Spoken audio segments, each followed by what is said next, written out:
Good morning dear students, how are you all? I hope all of you are doing well. तो question number 1 to 6 हम already discuss कर चुके हैं. Class 9 chapter number 6 how forces affect the motion. Back exercise solution कर रहे हैं बेटे. तो बैक एक्सरसाइज के जो क्वेश्चंस है रिवाइज, रिफाइन एंड रिफ्लेक्ट. तो क्वेश्चन नंबर 1 to 6 हम सॉल्व कर चुके हैं. इस वीडियो में हम सॉल्व करेंगे क्वेश्चन नंबर 7 से आगे. देखते हैं कहाँ तक सॉल्व कर पाते हैं. ठीक है, तो क्वेश्चन नंबर 7 की स्टेटमेंट देखिए क्या है. क्वेश्चन नंबर 7 है a sailor jumps out from a small boat to the shore. As the sailor jumps forward will the boat move? If yes, in which direction and why? एक sailor है बेटे. Seller कौन होता है? जो boat चला रहा होता है. ठीक है, वो पर्सन जो बोट चला रहा है, बोट में जो पर्सन प्रेजेंट है वो सेलर है. सेलर क्या कर रहा है? स्मॉल बोट से जंप कर रहा है. ठीक है, स्मॉल बोट से जंप करके बाहर आ रहा है. ठीक है, तो शोर पर आ रहा है, नदी का जो किनारा है. ठीक है, बोट तो अंदर ही रहेगी पानी में. जब कॉर्नर तक आ गई बोट पानी में तो वहां से जंप करके वो बाहर आ रहा है, किनारे पर आ रहा है, नदी के किनारे पर आ रहा है. तो बोल रहे हैं कि इस केस में जब उसने जंप किया, बोट से बाहर जंप किया उस पर्सन ने, उस सेलर ने, तो क्या बोट में भी कोई मूवमेंट होगी? और अगर मूवमेंट होगी, मोशन होगी बोट में, तो किस डायरेक्शन में वो मोशन होगी ये आपको बताना है. ठीक है, बोट में कोई मोशन होगी जब सेलर बोट में से जंप करेगा बाहर. ठीक है, तो उस केस में क्या बोट की भी कोई मूवमेंट होगी? अगर होगी तो किस डायरेक्शन में होगी? ठीक है बेटे, तो इसका आंसर क्या आएगा बेटे? जो उसने पूछ रखा है कि as the sailor jumps forward will the boat move? Yes, boat move. Yes, the boat moves in the which direction? In the backward direction. In the backward direction. ठीक है, कौन सी डायरेक्शन में बोट की मूवमेंट होगी? Backward direction में होगी. अब जो सेलर है बेटे, बोट है आपके पास, बोट में से पर्सन जंप कर रहे हैं. जब पर्सन बोट में से जंप लगाएगा तो वो कहां फोर्स लगाएगा? वो अपने फीट से किसको पुश करेगा? बोट को पुश करेगा. ठीक है, बोट में से जब सेलर ने, जब पर्सन ने जंप लगाना है बाहर. ठीक है, फॉर एग्जांपल ये बोट है और यहाँ पर ये पर्सन है, तो ये बोट में से जब ये पर्सन जंप लगाएगा तो एक बार ये जो, अगर इसके फुट हैं, ये सेलर के फुट हैं, तो ये बोट के ऊपर प्रेशर लगाएंगे, फिर ये जंप लगाएगा ना. प्रेशर लगाएगा फिर जंप लगाएगा. सपोज करो, आपने भी देखा होगा, जंपिंग तो करी होगी काफी बार. जब हम जंप करने लगते हैं तो हम पहले जिस सरफेस के ऊपर खड़े होते हैं वहां पर एक प्रेशर लगाते हैं, एक फोर्स लगाते हैं, फिर जंप करके हम आगे आते हैं. तो ये अगर सेलर है, ये पर्सन है और ये बोट है, तो ये बोट के कॉर्नर पर आया, एक साइड पर आया, क्योंकि इसने बाहर जंप करना है. तो यहाँ पर उसने एक बार पुश किया, फोर्स लगाई जोर से, फिर जंप करके बाहर आया. ठीक है, तो इसने जंप किया फॉरवर्ड डायरेक्शन में और इस पर फोर्स लगेगी बैकवर्ड डायरेक्शन में. जैसे ये बोट है, तो जब ये जंप करेगा ना, तो एक बार पानी पर ही है ना, ये आपकी बोट पानी के ऊपर है बोट, तो जब ये प्रेशर लगा के जंप करेगा, जब प्रेशर लगाएगा तो बोट जाएगी बैकवर्ड डायरेक्शन में, बोट जाएगी बैकवर्ड डायरेक्शन में, बोट की मूवमेंट बैकवर्ड. और इसने जो कहा जंप किया? फॉरवर्ड डायरेक्शन में. सेलर फॉरवर्ड डायरेक्शन में जंप कर रहा है और जंप करते हुए इसने अपने फुट से बोट पे प्रेशर लगाया, जिस प्रेशर से जो बोट की मूवमेंट है, जिस फोर्स से जो बोट की मूवमेंट है वो होगी बैकवर्ड डायरेक्शन में. ठीक है, तो ये तो पता चल गया कि सेलर फॉरवर्ड डायरेक्शन में गया, वो पर्सन ने जंप लगाया वो फॉरवर्ड डायरेक्शन में गया है, और बोट की मूवमेंट हुई है उससे ऑपोजिट डायरेक्शन में. ठीक है, बट ये कैसे पता चला हमें? अगर लॉ के अकॉर्डिंगली देखें, this is in accordance with the Newton's third law of motion. ठीक है, तो Newton third law of motion आप ऑलरेडी डिस्कस कर चुके हो. Newton third law of motion के अकॉर्डिंगली ही जब दो ऑब्जेक्ट एक कॉन्टेक्ट में आते हैं तो जितनी फोर्स एक ऑब्जेक्ट दूसरे ऑब्जेक्ट के ऊपर लगाता है, उतनी ही फोर्स दूसरा ऑब्जेक्ट, सेकंड वाला ऑब्जेक्ट फर्स्ट ऑब्जेक्ट के ऊपर लगाता है, बट इन ऑपोजिट डायरेक्शन. ठीक है, तो आपने लिख दिया yes, boat moves in the backward direction.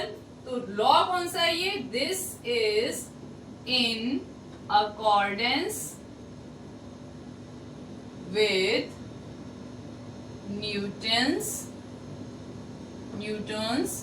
third law of motion. Newton's third law of motion. Okay, boat, sailor applies force on the boat in backward direction.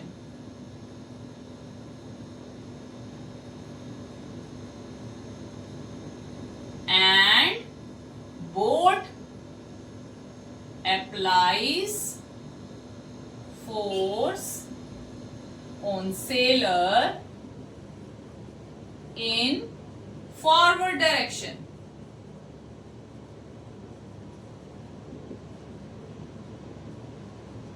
ठीक है बेटे, सो ये किसके अकॉर्डिंगली हमें पता, Newton third law of motion से हमें पता चला सेलर ने फोर्स अप्लाई करी बोट के ऊपर बैकवर्ड डायरेक्शन में, एज अ रिजल्ट जो बोट है वो फोर्स अप्लाई करेगी सेलर के ऊपर in the forward direction. So this is the answer of your question number 7.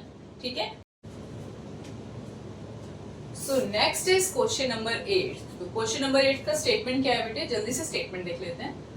During a high jump event a landing mat or a sand bed is placed for the athlete to fall upon.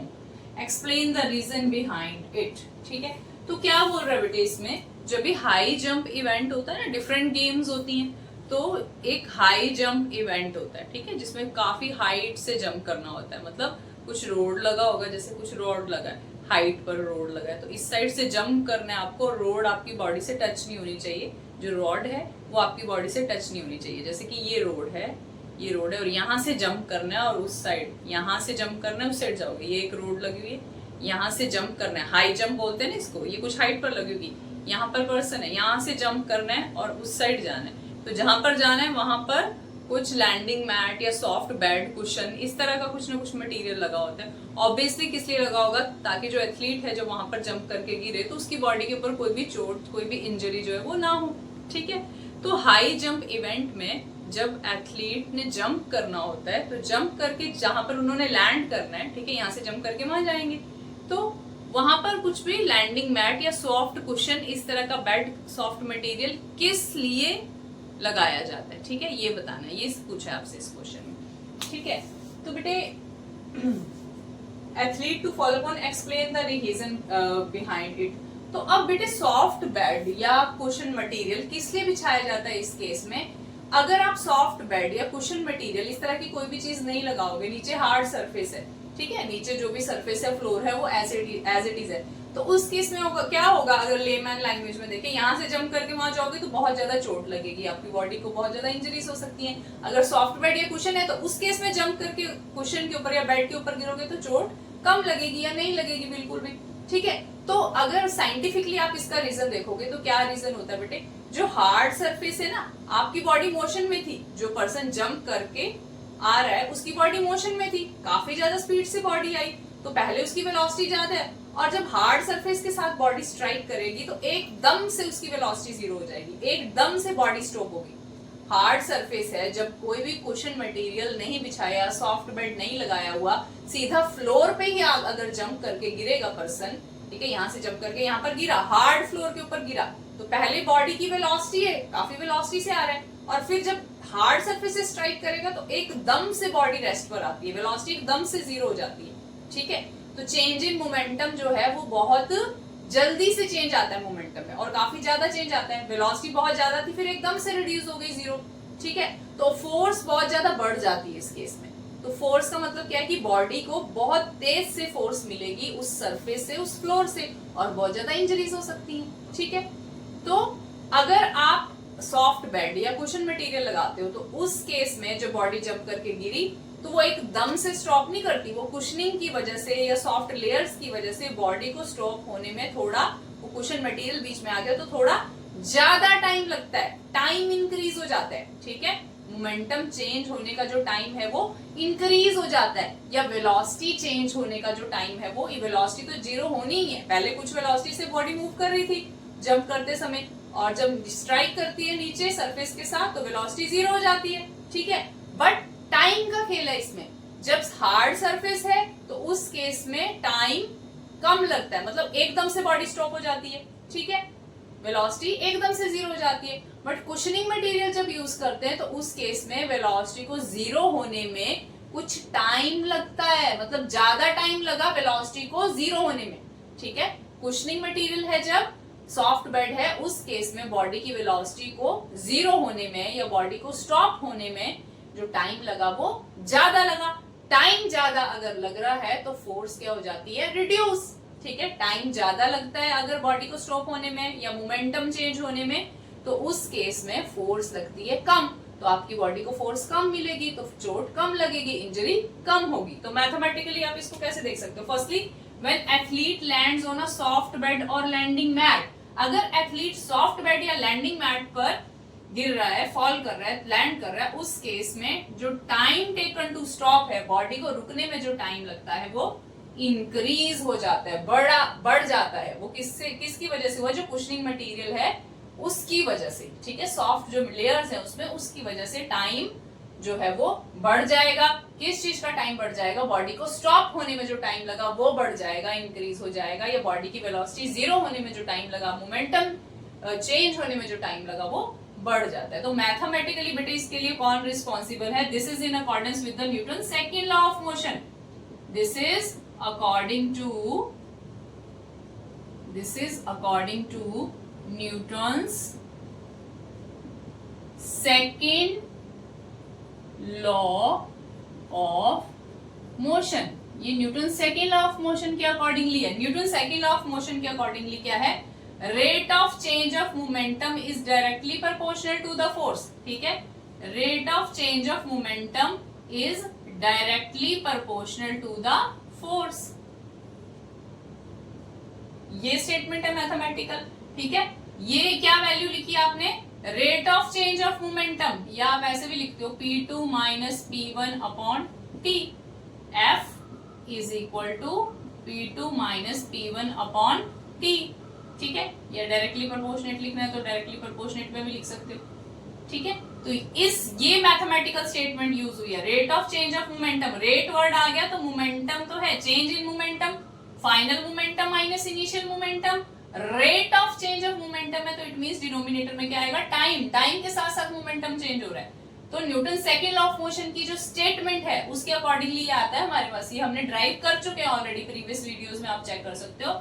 Rate of change of momentum, this complete value को verbally कैसे बोलेंगे, rate of change of momentum is directly proportional to the force. तो यहां से force और time के बीच में क्या रिलेशन है बेटे, इनवर्स रिलेशन है। अगर टाइम इंक्रीज हो जाता है तो फोर्स रिड्यूस हो जाती है। इनवर्स रिलेशन का मतलब यही है, अगर एक क्वांटिटी की वैल्यू बढ़ रही है तो दूसरी क्वांटिटी की वैल्यू रिड्यूस हो जाएगी। टाइम ज्यादा लगा तो फोर्स बॉडी पे कम लगेगी, टाइम कम लगा तो फोर्स बॉडी पे ज्यादा लगेगी। टाइम लग किस लिए रहा है, बॉडी का मोमेंटम चेंज होने में लग रहा है, क्योंकि मोमेंटम की वैल्यू किन दो फैक्टर्स पे डिपेंड करती है, मास और वेलोसिटी पे डिपेंड करती है। तो मास तो कुछ चेंज नहीं होगा, जंप से पहले जंप के बाद मास तो सेम ही है ना एथलीट का। चेंज किस में आया, वेलोसिटी में चेंज आया है, वेलोसिटी में चेंज आ रहा है, जो भी चेंज आया वेलोसिटी में। ठीक है, पहले मोशन में थी बॉडी, बाद में स्टॉप कर गई सरफेस के साथ टकराने पर। तो चेंज इन मोमेंटम अगर ज्यादा टाइम बढ़ा दिया जाए, टाइम बढ़ाया कैसे, लैंडिंग मटेरियल सॉफ्ट रख के कुशन वाला मटेरियल रखा, तो उससे जो टाइम है, टाइम ऑफ स्टॉपेज है वो बढ़ गया। ठीक है, टाइम ऑफ स्टॉप जो है वो बढ़ गया और फोर्स बॉडी पर डिक्रीज हो गई। ठीक है, तो साथ में आप ये भी लिख सकते हो, this will reduce the force on athlete's body, so he is safe from injury. So he is safe from injury. ठीक है, this will reduce the force on athlete's body, he is safe from injury. ठीक है, so this is the answer of your question number 8. तो next देखेंगे question number 9.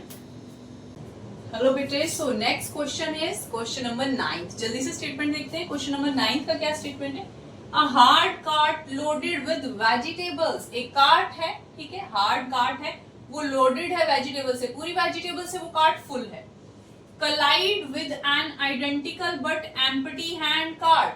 तो वो जो cart जो वेजिटेबल से फुल है वो किसी दूसरी खाली कार्ट के साथ, एम्प्टी कार्ट के साथ टकराई, स्ट्राइक की। दो कार्ट्स के बीच में टक्कर हुई है। सिंपल लैंग्वेज में, एक कार्ट हैवी थी फुल ऑफ वेजिटेबल्स और दूसरी कार्ट खाली थी, तो दोनों कार्ट्स के बीच में टक्कर हुई है, कोलाइड करी दोनों कार्ट्स। कोलाइड करेंगी तो क्या करेंगी, दोनों एक दूसरे के ऊपर फोर्स अप्लाई करेंगी ऑब्वियसली, ठीक है। तो बोले ड्यूरिंग द कोलिजन, जब कोलिजन हुआ, स्ट्राइक करी दोनों कार्ड्स, तो जब कोलिजन हुआ तो क्या क्या चांसेस है कि क्या क्या पॉसिबल है। तो डिफरेंट ऑप्शंस गिवन है हमें, ठीक है।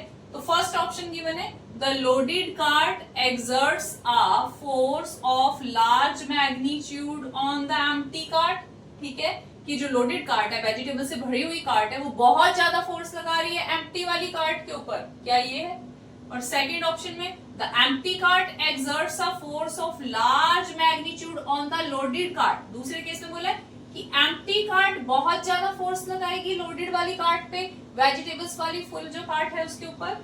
थर्ड में बोला neither card exerts a force on the other, कि दोनों में से कोई भी कार्ड एक दूसरे के ऊपर फोर्स नहीं लगा रही, ना लोडेड वाली अनलोडेड के ऊपर, ना अनलोडेड वाली लोडेड के ऊपर, कोई भी कार्ड फोर्स नहीं लगा रही, ये हो सकता है, पूछ रहा है आपसे। नेक्स्ट पूछ रहा है the loaded cart and the empty cart both exert an equal magnitude of force on each other, कि लोडेड वाली कार्ड, ठीक है, एंड एम्प्टी कार्ड, दोनों ही carts both exert an equal magnitude of force, कि दोनों बराबर फोर्स लगा रही है एक दूसरे के ऊपर, ठीक है, ये है। तो इनमें से बेटे कौन सा चांस पॉसिबल हो सकता है। अब आपस में अगर कलाइड किए, दो कार्ड आपस में कलाइड किए, डिफरेंस क्या है, एक हैवी थी और एक थी लाइट वेट थी, आपस में कलाइड किए, तो फोर्स के बारे में आप क्या बोलोगे। तो यहां से आपके माइंड में आना चाहिए, क्योंकि दो ऑब्जेक्ट की इंटरेक्शन हो रही है, तो इस चैप्टर में आपने Newton's third law of motion पढ़ा है। So Newton third law of motion आता है जब भी दो ऑब्जेक्ट एक दूसरे के साथ कांटेक्ट में आते हैं, एक दूसरे के ऊपर फोर्स लगाते हैं। तो what is according to Newton third law of motion, when one object exerts a force on another object, then that second object also exert a force on first object, ठीक है।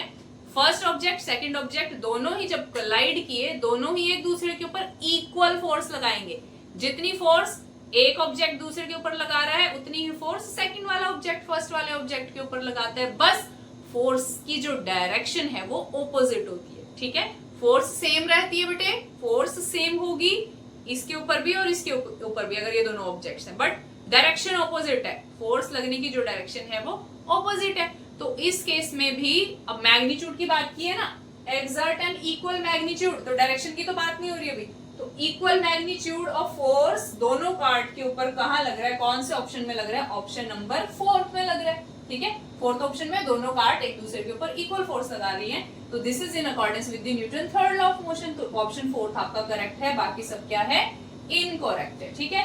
क्या है आंसर में, अगर मैं इसका आपको एक्सप्लेनेशन दूं, if an object exert a force on another object, the second object exert equal force on other object but direction is opposite, सिर्फ इस फोर्स की डायरेक्शन ऑपोजिट हो सकती है। और ज्यादा डीप में आप क्या सोच सकते हो बेटा इस केस में, अब Newton second law of motion का स्टेटमेंट क्या है, F is equal to ma, Newton second law of motion का स्टेटमेंट क्या है, F is equal to ma, force तो सेम है, ठीक है, जितना एक ऑब्जेक्ट लगा रहा है फर्स्ट वाला सेकंड के ऊपर और सेकंड वाला फर्स्ट के ऊपर सेम फोर्स लगा रहे हैं जो आपस में कांटेक्ट में है, जो कोलाइड किए, ठीक है, बट डिफरेंस क्या है, अब मास तो दोनों का अलग अलग होगा ना बेटे, हैवी कार्ड का मास अलग होगा, लाइट वेट कार्ड का मास अलग होगा, ठीक है। तो इस केस में एक्सेलरेशन भी डिफरेंट होती है, क्योंकि ओवरऑल फोर्स तो सेम वैल्यू रहनी चाहिए ना, ओवरऑल फोर्स की वैल्यू सेम रहनी चाहिए, वो वैल्यू टोटल सेम कब आएगी, जब एक्सेलरेशन चेंज होगी, इन दोनों का आपस का प्रोडक्ट F के इक्वल आना चाहिए।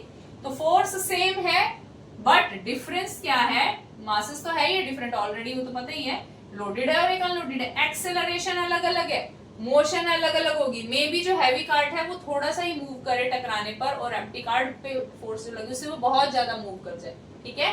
तो Newton third law of motion के अकॉर्डिंगली फोर्स सेम लगती है बट एक्सेलरेशन प्रोड्यूस होती है दोनों ऑब्जेक्ट्स के ऊपर different. So next question is question number 10th और ये है हमारा ग्राफ वाला क्वेश्चन। इस क्वेश्चन में एक ग्राफ आपको गिवन है और एक ग्राफ आपको प्लॉट करना है, ठीक है। तो स्टेटमेंट देखते हैं जल्दी से, द एक्सेलरेशन मास ग्राफ, कौन सा ग्राफ गिवन है आपको, किन क्वांटिटीज के बीच में ग्राफ प्लॉट किया हुआ है उन्होंने ऑलरेडी क्वेश्चन में गिवन है, मास और एक्सेलरेशन, ठीक है। एक्स एक्सिस के अलोंग मास है इन केजी और वाई एक्सिस के अलोंग है एक्सेलरेशन इन मीटर पर सेकंड स्क्वायर। ग्राफ कहाँ है, ग्राफ अभी प्लॉट करूंगी, ठीक है। तो एक्सेलरेशन मास ग्राफ आपको दिया हुआ है, acceleration mass graph for the acceleration produced by a force on object of different masses is given. अलग अलग masses हैं, ठीक है, मतलब डिफरेंट डिफरेंट ऑब्जेक्ट हैं, उनका मास भी अलग अलग है, सेम फोर्स अप्लाई कर रहे हैं, ठीक है, तो फोर्स अप्लाई करने पर अलग अलग ऑब्जेक्ट में अलग अलग एक्सेलरेशन प्रोड्यूस हुई होगी, ठीक है, तो यहाँ पर किस मास में कितनी एक्सेलरेशन प्रोड्यूस हुई उसका ग्राफ आपको गिवन है, ठीक है, मास और एक्सेलरेशन के बीच में आपको ग्राफ गिवन है, ऑब्जेक्ट है, अलग अलग ऑब्जेक्ट है आपके पास, एक फर्स्ट ऑब्जेक्ट के ऊपर फोर्स लगाई तो कितनी एक्सेलरेशन प्रोड्यूस हुई, सेकंड ऑब्जेक्ट के ऊपर फोर्स लगाई उसका मास अलग है तब कितनी फोर्स प्रोड्यूस हुई, थर्ड ऑब्जेक्ट के ऊपर फोर्स लगाई अलग है इसका मास, कितनी एक्सेलरेशन प्रोड्यूस हुई, वो सारी क्वांटिटीज देख ली और ग्राफ प्लॉट कर दिया मास के बीच में और एक्सेलरेशन के बीच में, ठीक है, बोल रहे plot the force mass graph, आपको इस यहाँ से इंफॉर्मेशन लेके फोर्स और मास के बीच में ग्राफ प्लॉट करना है, ठीक है, कौन कौन सी क्वांटिटीज के बीच में आपको ग्राफ प्लॉट करना है, फोर्स एंड मास, एक्सेलरेशन और मास में ग्राफ गिवन है, फोर्स और मास में ग्राफ प्लॉट करना है,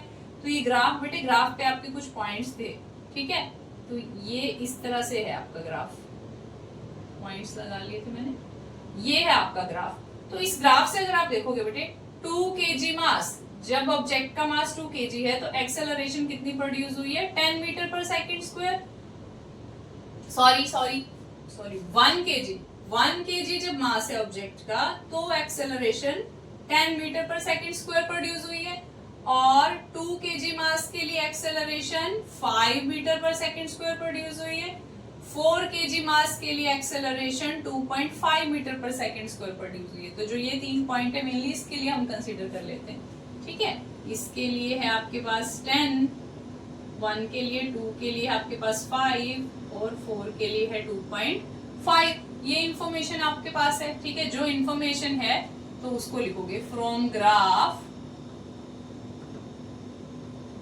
वी हैव, ठीक है, from graph what you have when mass और फोर्स की वैल्यू, एक्सेलरेशन की वैल्यू देख सकते हैं हम यहाँ से, ठीक है, मास है आपका 1 kg, तो फोर्स की एक्सेलरेशन कितनी है 10 मीटर पर second square, mass for mass 2 kg, acceleration कितनी है 5 मीटर पर सेकंड स्क्वायर, एंड इसके लिए ले देते हैं क्योंकि पॉइंट शो हो रहा है completely, for mass 4 kg acceleration कितनी है 2.5 मीटर पर सेकंड स्क्वायर, ये इंफॉर्मेशन आपको गिवन है, तो अब फोर्स और मास के बीच में ग्राफ प्लॉट करना है, मास तो पता ही है ऑलरेडी, ठीक है, बट फोर्स नहीं पता हमें, तो फोर्स की वैल्यू निकाल लेंगे हम क्योंकि एक्सेलरेशन पता है हमें, फोर्स की वैल्यू वहां से निकालोगे, कौन से लॉ से आप फोर्स की वैल्यू निकाल सकते हो, we know that from Newton second law of motion F is equal to m a है, ठीक है, F is equal to m a है, तो वैल्यू आप निकाल सकते हो पुट करके, फर्स्ट केस के लिए फोर्स कितनी आ जाएगी m इंटू ए, मास कितना है 1 kg इंटू ए, एक्सेलरेशन कितनी है 10, तो ये क्या बन गया 10 न्यूटन, ठीक है, F1 मान लो, F2 केस के लिए मास कितना है 2 kg, एक्सेलरेशन कितनी है 5, अगेन 10 न्यूटन, थर्ड F3 मास कितना है 4 kg, एक्सेलरेशन कितनी है 2.5, सॉल्व करोगे कितना बन जाएगा 10 न्यूटन, यानी फोर्स की वैल्यू क्या आएगी आपके पास कांस्टेंट फोर्स लग रही थी,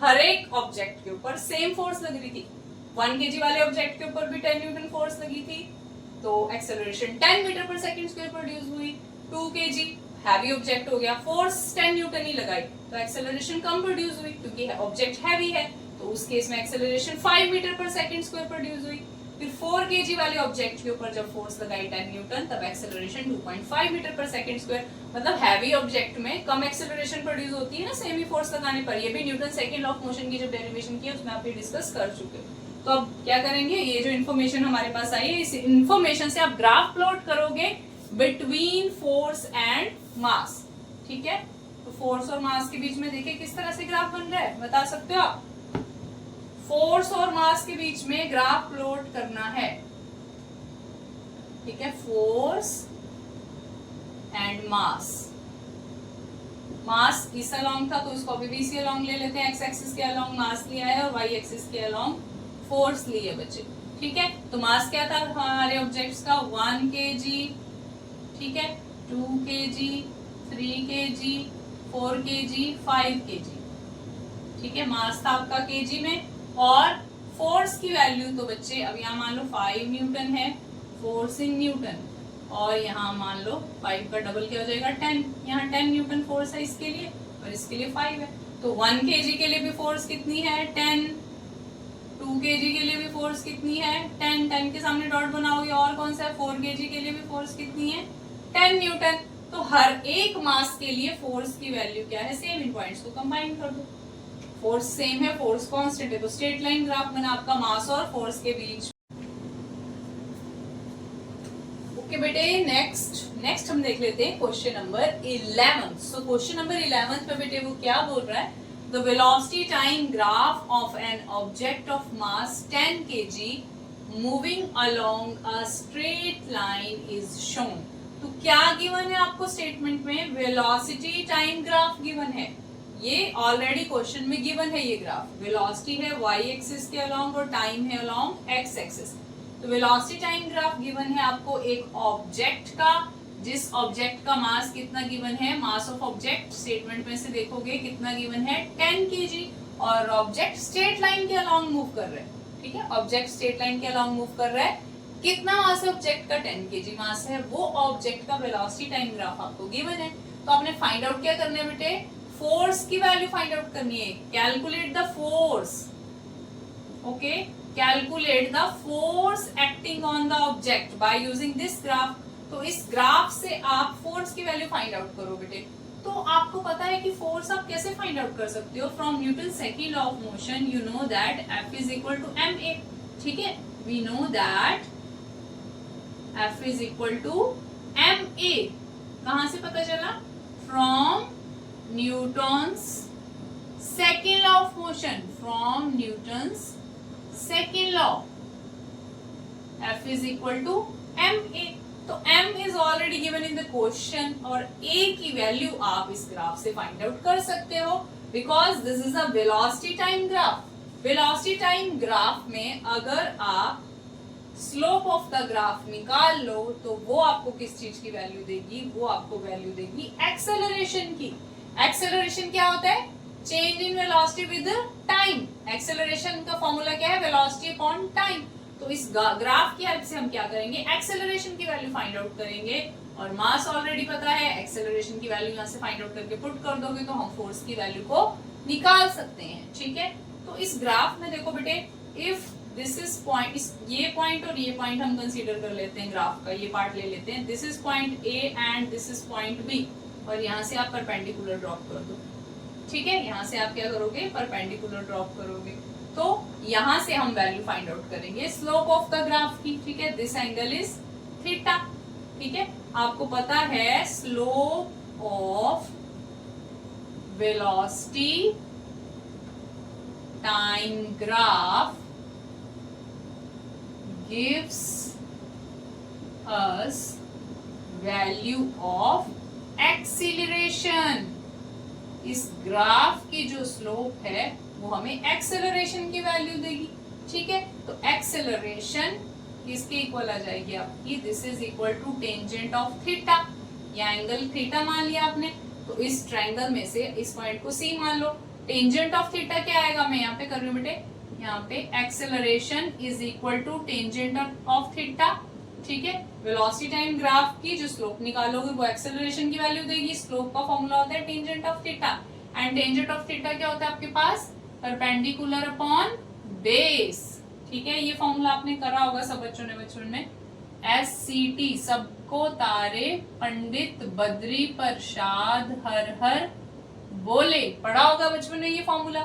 तो यहाँ से टेंजेंट ऑफ थीटा क्या आता है, परपेंडिकुलर अपॉन बेस। तो एंगल के सामने ये ट्रायंगल देखोगे, इन दिस ट्रायंगल ABC, ये क्या है आपका BC। ठीक है, परपेंडिकुलर क्या आपका BC, और बेस है ये आपका। ठीक है, base is equal to AC। तो ये वैल्यूज पुट कर दोगे बेटे, BC की वैल्यू कहां से आएगी, या सामने पैरेलली, BC इज दिस, इतनी इतनी वैल्यू, जो कि आपकी क्या आएगी 30 माइनस 20। ये जो वैल्यू है BC की that is 30 minus 20 upon AC। AC की वैल्यू यहां से लोगे एक्स एक्सिस के अलोंग, AC ये इक्वल है ना दोनों बेटे, तो AC कितना आएगा 8 माइनस 4, टोटल 8 में से 4 माइनस कर दोगे तो ये वैल्यू बचेगी ना बेटे। सिमिलरली टोटल 30 में से 20 माइनस हो जाएगा तो ये वैल्यू बच जाएगी। ठीक है, तो डायरेक्टली भी लिख सकते थे 30 माइनस 20, पता ही है कि ये 10 है और ये 4 है। ठीक है, माइनस करके आते हैं इन दो वैल्यू को, तो BC की वैल्यू यहाँ से 30 माइनस 20 और AC की वैल्यू यहाँ से 8 माइनस 4। सो क्या है आपके पास 10 divide by 30 minus 20 10, 8 minus 4 4। So this is equal to 2 2s are 4 and 2 5s are 10, 2.5। Acceleration कितनी आई 2.5 मीटर पर सेकंड स्क्वायर। ठीक है, एक्सेलरेशन की वैल्यू आ गई तो फोर्स निकाल सकते हो, F is equal to ma। This implies m की वैल्यू कितनी पुट कर सकते हो, m is equal to 10 kg given है क्वेश्चन में, मल्टीप्लाई एक्सेलरेशन आ गया 2.5, so this is equal to 10 into 25 upon 10 लिख सकते हो बेटे, डेसिमल हटाओगे 10 से 10 cancel, you get 25 Newton. So this is your question number 11। Graph में से एक्सेलरेशन निकाला हमने, ठीक है, और वो एक्सेलरेशन की वैल्यू हमने F is equal to ma में पुट कर दी, ग्राफ की स्लोप निकाल ली टेंजेंट ऑफ थीटा से।